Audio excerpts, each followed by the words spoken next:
Hello everyone, আসসালামু আলাইকুম। সকলে কেমন আছেন? আশা করি সকলে অনেক ভালো আছেন। তো গাইস, আপনাদের দোয়া এবং ভালোবাসায় আলহামদুলিল্লাহ আমিও খুব ভালো আছি।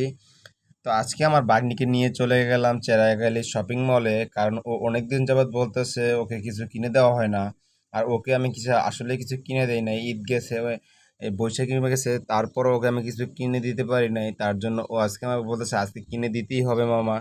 তার জন্য আজকে ওকে কিছু কিনে দিলাম। আর কি কি কিনলাম, কি কি কোথায় গেলাম, এই ভিডিওটা সম্পূর্ণ দেখলেই বুঝতে পারবেন। আশা করি সম্পূর্ণ ভিডিওটা দেখবেন। তো আমরা কিন্তু বলতে বলতে ফলের দোকানে এসে পড়ছি। আশেপাশে অনেক ফল দেখা যাইতেছে। তো ফলগুলো দেখে অনেক ভালো লাগছে। তো আশা করি আমরা যাওয়ার সময় ফলগুলো কিনে নিয়ে যাব।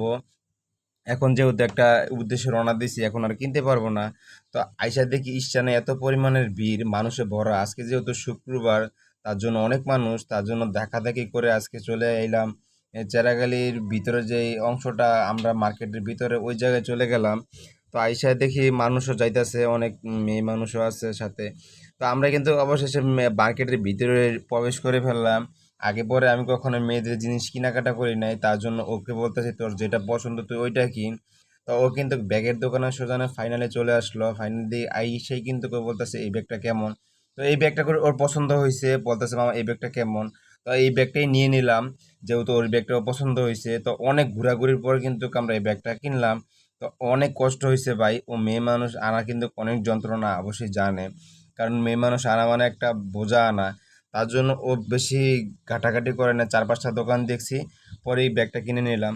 তো আমরা এখন চলে চলে যাব চারাখালি যে স্ট্যান্ডটা, ওই স্ট্যান্ডে চলে যাব। স্ট্যান্ডে গিয়ে আমরা কিছু খাওয়া দাওয়া করবো। খাওয়া দাওয়া করে আমরা বাড়ির উদ্দেশ্যে রওনা দিব।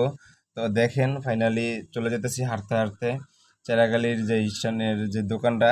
তো আমরা কিন্তু চাপের দোকানে এসে পড়ছি। এসে দেখি বেটারা চাপ রান্না করে বসে আছে। তা আমরা কিন্তু আজকে চাপ আর রানুটি খাবো। তো এই মাংস দেখা যেতেছে হোটেলের ভিতরে অনেক বেশি। তো নান রুটি কিন্তু অবশেষে আগে আগে আইনা পরে কিন্তু চাপ দিছে আমাদের। তো চাপটা কিন্তু আসলে অনেক পরিমাণের ঝাল ছিল ভাই।